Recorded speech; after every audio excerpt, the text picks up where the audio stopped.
As-tu déjà ressenti qu'au milieu de la messe, alors que tout le monde semble calme, tes larmes commencent à couler sans que tu comprennes pourquoi?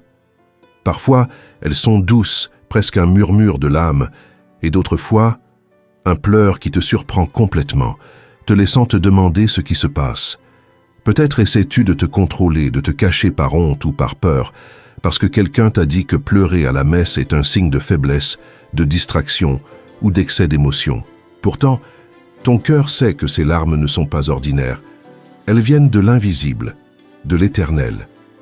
Dans ces moments, lorsque Jésus se rend présent sur l'autel, ton âme le reconnaît et s'incline devant lui avec tout son être.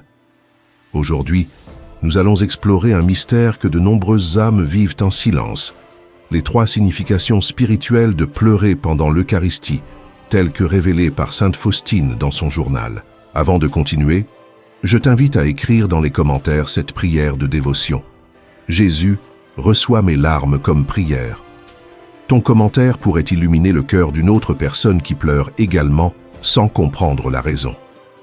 Sainte Faustine Kowalska, apôtre de la Divine Miséricorde, a expérimenté à plusieurs reprises ce phénomène sacré. Dans son journal, elle raconte comment, lorsqu'elle se trouvait devant le Saint-Sacrement, les larmes surgissaient sans qu'elle puisse les retenir. Parfois, c'étaient des larmes de joie, d'autres fois des larmes d'une douleur profonde ou d'un amour si intense qu'elle sentait que son cœur ne pouvait le supporter. Une fois, elle écrivit « Pendant la Sainte Messe, je me suis sentie envahie par la présence de Dieu de telle manière que les larmes coulaient sans cesse sur mon visage. Personne ne les voyait, mais Jésus, oui. » Journal 1806. Jésus lui répondit quelque chose qui transforma à jamais sa perception de ses larmes. « Tes larmes, ma fille, ne sont pas une faiblesse. Ce sont le feu de l'âme. » Journal 286. Écoute attentivement. Tes larmes ne sont ni une erreur ni un excès d'émotion.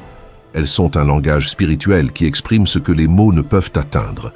Si cela t'est arrivé, reste jusqu'à la fin, car tu découvriras que ces larmes non seulement ont un sens, mais possèdent un pouvoir éternel. Avec la guidance de sainte Faustine, tu apprendras pourquoi ton âme pleure dans les moments les plus sacrés de la messe. Tu découvriras ce que signifient ces larmes aux yeux de Dieu et comment tu peux les offrir comme une prière secrète qui atteint directement le cœur de Jésus. Il est temps de cesser de ressentir de la honte en pleurant pendant la messe et de comprendre que ces larmes sont un don spécial, une grâce rare qui ne doit pas être redoutée, mais reçue avec amour. Ces larmes ne sont pas un signe de faiblesse émotionnelle. Elles sont une réponse mystique à la présence réelle de Dieu sur l'autel. Ouvre ton cœur et permets à ces paroles de toucher la partie la plus intime de ton âme, là où Jésus habite déjà. C'est lors d'une adoration silencieuse, un jour apparemment ordinaire, que sainte Faustine reçut une révélation qui marqua sa vie à jamais.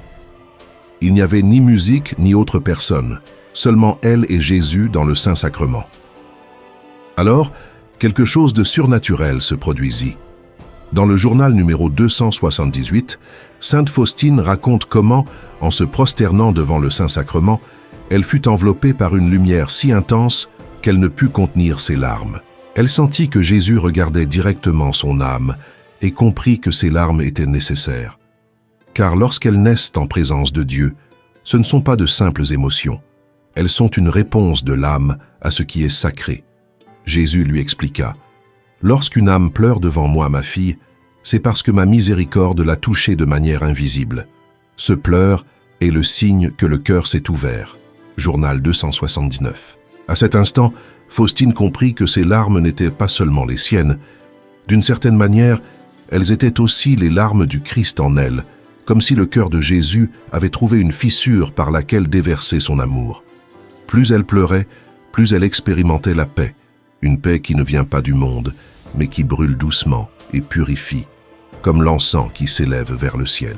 Une autre fois, pendant la Sainte Messe, Faustine sentit son âme plongée dans la passion de Jésus. Elle écrivit « Pendant la consécration, j'ai vu intérieurement Jésus crucifié. De ses yeux tombaient des larmes, et à ce moment, les miennes commencèrent à couler. J'ai senti que je m'unissais à sa douleur et je ne pouvais arrêter de pleurer. » Journal 912. Ce fut la deuxième signification que Jésus lui révéla concernant le pleur dans l'Eucharistie, les larmes de réparation. Quand quelqu'un pleure sans comprendre pourquoi, c'est peut-être que son âme est unie au cœur transpercé du Christ, pleurant pour les péchés du monde, pour les prêtres tièdes et pour les âmes qui ne croient pas. Sainte Faustine comprit que ces larmes n'étaient pas seulement pour elle, mais pour les autres. Jésus lui dit un jour, « Tes larmes guérissent les blessures de nombreuses âmes. Ne t'arrête pas, ma fille. » Journal 1789. Chaque larme silencieuse, chaque soupir en recevant la communion peut sauver une âme, réparer les blessures du corps mystique du Christ et, sans t'en rendre compte, faire de toi une intercessrice et consolatrice du cœur de Jésus. La troisième signification que Jésus lui révéla fut encore plus tendre. Parfois, expliqua-t-il, je fais pleurer les âmes pour leur rappeler qu'elles sont vivantes, pas sèches, pas vides, pas indifférentes. Il y a des cœurs si blessés et endurcis par la vie qu'ils ne peuvent percevoir ma présence qu'à travers les larmes. Ces larmes ouvrent des chemins fermés et adoucissent l'âme comme la pluie qui ramollit la terre desséchée. Chaque larme peut être le premier signe que ton esprit revient à la vie. Peut-être assistez-vous depuis des années à la messe sans rien ressentir, sans comprendre le mystère, et soudain, un jour, les larmes surgissent, et avec elles commence un nouveau chemin. Une reddition silencieuse, un éveil de l'âme, comme si une fenêtre s'ouvrait entre le ciel et la terre juste pour toi. Sainte Faustine comprit que lorsque le cœur pleure devant Jésus, quelque chose de divin se produit dans l'invisible.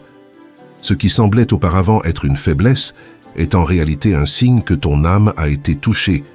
C'est le langage secret de l'amour entre toi et Dieu. N'aie plus peur. Si tes larmes apparaissent pendant l'Eucharistie, tu n'es pas seul. Tu es uni au Saint, purifié, consolé et envoyé. Chaque larme est précieuse pour Jésus.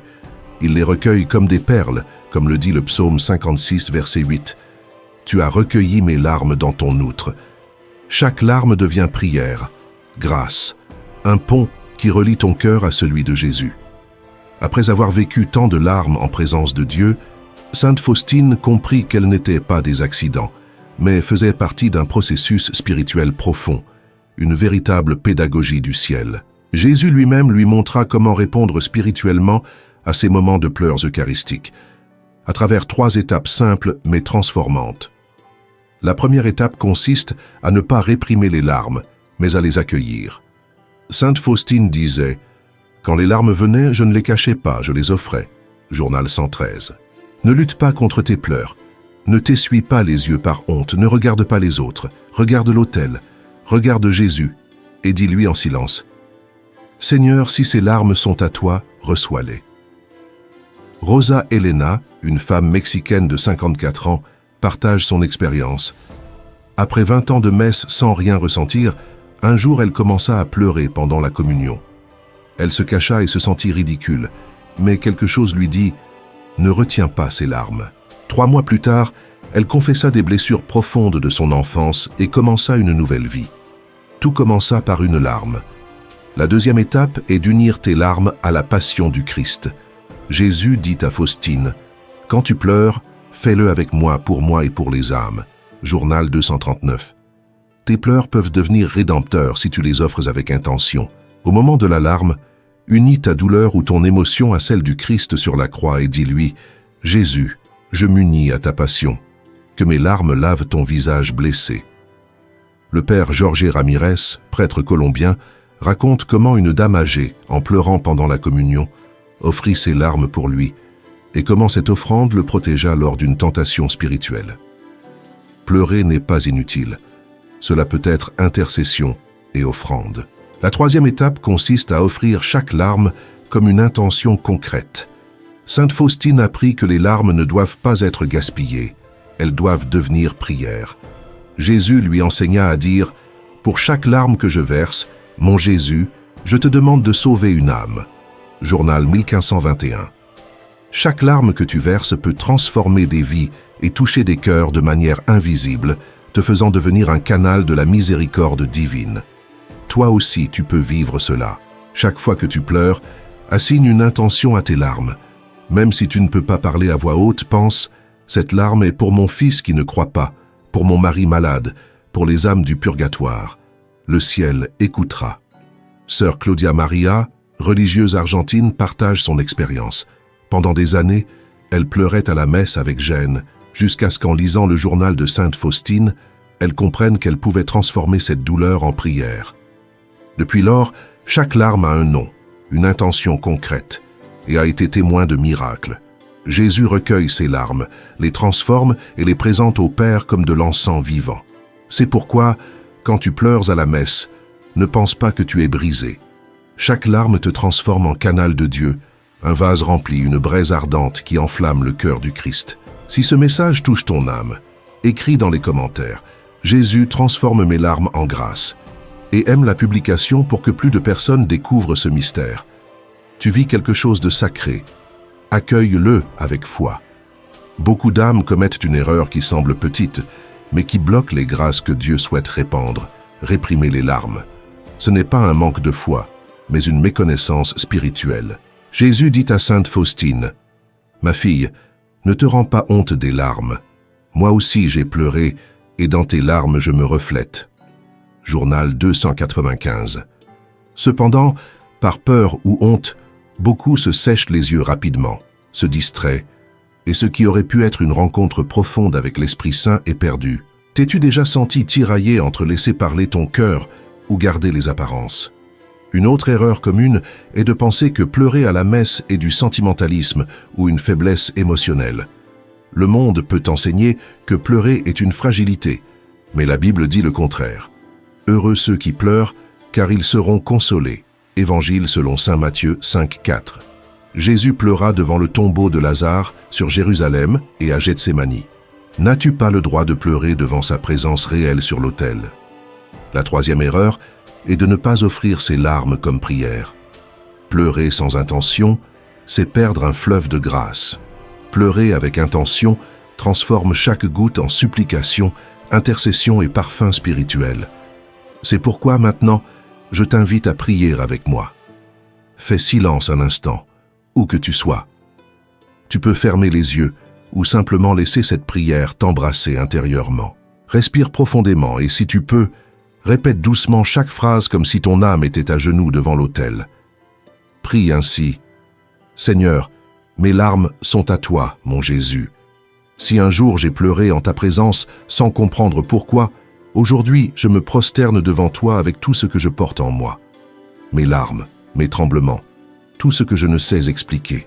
Reçois chaque larme versée à la messe, chaque émotion survenue sans permission, chaque brisure née en te regardant dans le secret. Aujourd'hui, je comprends que mes larmes ne sont pas inutiles. Elles sont le langage de l'âme, des fleurs invisibles que je dépose sur ton autel. Jésus, si ces larmes sont à toi, utilise-les, lave-les dans ton sang et transforme-les en prière pour moi, pour ma famille, pour les prêtres, pour les âmes qui ne croient pas, pour ceux qui t'ont oublié. Aujourd'hui, je ne retiens plus mes pleurs saints. Je ne les cache ni ne les déguise. Je les offre comme de l'encens qui monte au ciel, comme un parfum qui jaillit du plus profond de moi. Jésus, prends mes pleurs, rends-les rédempteurs, féconds, fais-les tiens. Amen. Prends un moment pour rester en silence, sentant que Jésus a recueilli chaque parole. Il a été avec toi tout ce temps, et si maintenant tes yeux se remplissent de larmes, laisse-les couler. Ne les essuie pas encore. Laisse-les atteindre le cœur de celui qui t'aime profondément. Imagine un instant que tu es à la messe. Les lumières du temple sont douces, l'encens flotte dans l'air. Le prêtre élève le corps du Christ et tu sens un nœud dans la poitrine. Quelque chose en toi se brise et sans prévenir une larme tombe. Tu ne comprends pas tout à fait pourquoi, mais tu sais que c'est réel. Ton âme a commencé à pleurer. Que signifie ce pleur? Est-ce de la tristesse, de la guérison, de l'amour? Aujourd'hui, guidés par Sainte Faustine, nous découvrirons que ces larmes, même celles que tu as cachées, parlent plus fort au ciel que tu ne l'imagines. Le premier sens est que ton âme reconnaît son Seigneur. Quand tu pleures à la messe, ton cœur voit, l'espace d'un instant, la réalité invisible, non pas avec les yeux du corps, mais avec ceux de l'âme. L'âme, même sans mots, reconnaît Jésus présent dans l'Eucharistie, et cette présence touche le plus profond jusqu'à provoquer des larmes. C'est comme si le cœur disait « Je te vois et je te reconnais, Seigneur ». Sainte Faustine partageait « Il y a des moments à la messe où je sens Jésus si proche que les larmes coulent sans contrôle. Ce n'est pas de la tristesse, c'est la présence. Journal 856. Ce pleur n'a pas besoin d'explication, c'est de l'adoration sous forme liquide. Le deuxième sens est que l'âme a été touchée par la miséricorde de Dieu. Jésus expliqua à Faustine, « Quand une larme surgit en silence pendant la messe, c'est ma miséricorde caressant la blessure la plus cachée de l'âme. » Journal 184. Souvent, nous ne comprenons pas pourquoi nous pleurons, mais Dieu le sait. Son toucher peut guérir des souvenirs douloureux, de vieilles cicatrices, des parties desséchées de notre cœur. Ce pleur est une guérison. L'âme sait que Jésus soigne avec amour, sans parole ni main, seulement par sa présence. Le troisième sens est que l'âme est appelée à intercéder. Certains pleurs ne naissent pas pour nous-mêmes, mais pour les autres, pour ceux qui souffrent, pour ceux qui ne croient pas, pour ceux qui sont loin. Jésus disait à Faustine, « Je te ferai pleurer avec ma propre douleur, afin que tu consoles mon cœur. » Journal 116. Souvent, sans le comprendre, nous portons d'autres âmes dans nos larmes. C'est comme si Jésus prêtait sa sensibilité, et que tu pleurais pour le monde entier. As-tu senti que ton pleur dépassait tes propres douleurs? Alors il est possible que tu sois appelé à intercéder, à consoler, à ouvrir un cœur à Dieu. Imagine ton âme comme une source qui pendant des années a été sèche et fissurée. Un jour, elle commence à jaillir. D'abord une goutte, puis un filet, puis une fontaine. Ces larmes sont le signe que la source a recommencé à vivre. C'est ce que Jésus veut faire en toi, que tu ne le vois pas seulement, mais que tu le ressentes et le reconnaisses, même à travers les pleurs. Comme le disait sainte Faustine, « Je préfère pleurer en silence devant Jésus que vivre sans le sentir dans mon âme. » Journal 828. Sœur, si ton âme pleure à la messe, ne t'arrête pas, ne fuis pas, ne sèche pas tes larmes trop vite. Chaque pleur est un baiser spirituel, une fleur invisible, un écho du ciel en toi. Tu es plus proche de Jésus que tu ne l'imagines, et il recueille chaque larme pour la transformer en grâce. Aujourd'hui, tu as parcouru un chemin sacré de larmes, de consolation et de révélation. Tu as découvert que pleurer pendant l'Eucharistie n'est pas une faiblesse, mais un don mystique. Rappelle-toi, tes larmes peuvent être de l'adoration lorsque l'âme reconnaît Jésus dans le sein et peuvent être de la guérison lorsque le Christ touche doucement tes blessures intérieures. Tes larmes peuvent être un acte d'intercession lorsqu'elles s'unissent à la souffrance de Jésus pour les âmes du monde. Il n'y a plus de raison de craindre, ni besoin de cacher tes pleurs. Jésus lui-même te l'a dit à travers le journal de sainte Faustine, « Tes larmes, ma fille, sont le feu de l'âme. » Maintenant, je te propose quelque chose de plus qu'une compréhension, un défi spirituel de 7 jours, un acte concret qui peut t'ouvrir à une transformation profonde. Pendant les 7 prochains jours, essaie ceci. Arrive 10 minutes avant la messe et reste en silence, offrant ton cœur à Jésus avant que la messe commence. Pendant la consécration, fixe ton regard sur lui et, au plus profond de ton âme, dis-lui « Seigneur, si tu veux, fais-moi pleurer avec toi. » Après avoir communié, reste les yeux fermés et le cœur ouvert. Ne parle pas, ne te distrais pas. Écoute simplement ce que l'Esprit veut te dire, même à travers les larmes. Si le pleur surgit, ne le réprime pas et ne le questionne pas. Offre-le simplement. Intérieurement, répète « Jésus transforme cette larme en grâce pour l'âme qui en a le plus besoin. » À la fin de chaque messe, note dans un carnet toute émotion, phrase ou sentiment que tu as expérimenté. Ne cherche pas la logique, enregistre simplement. Jésus fera le reste. Pratique cet exercice pendant 7 jours. Tu ne pleureras peut-être pas tous les jours, mais quelque chose commencera à changer dans ton âme. Tu ressentiras une paix inattendue, une tendresse renouvelée dans la prière, un amour plus réel pour Jésus dans l'Eucharistie. Rappelle-toi qu'il ne s'agit pas de chercher les pleurs comme fin en soi, mais de permettre à ton âme de s'exprimer librement en présence de Dieu. Et si Jésus décide que les larmes surgissent, qu'elles coulent comme de l'encens, comme un parfum, comme une fenêtre qui relie ton cœur au ciel. Avant de terminer, je t'invite à écrire dans les commentaires cette phrase de dévotion si ce message a touché ton âme. Jésus reçoit mes larmes comme prière. Et si tu connais quelqu'un, une amie, une sœur ou une mère, qui a déjà pleuré à la messe sans comprendre pourquoi, partage cette vidéo avec elle. Peut-être que cette larme n'était pas seulement la sienne, mais un message de Dieu qui se révèle enfin aujourd'hui. Si tu ne t'es pas encore abonné à la chaîne, fais-le maintenant. Chaque semaine, nous partageons des secrets spirituels qui transforment la vie. Comme sainte Faustine, Apprenons à vivre chaque messe comme si c'était la dernière et chaque larme comme une graine d'éternité. Rappelle-toi, Jésus est avec toi et a vu tes pleurs. Il les a gardés comme un trésor.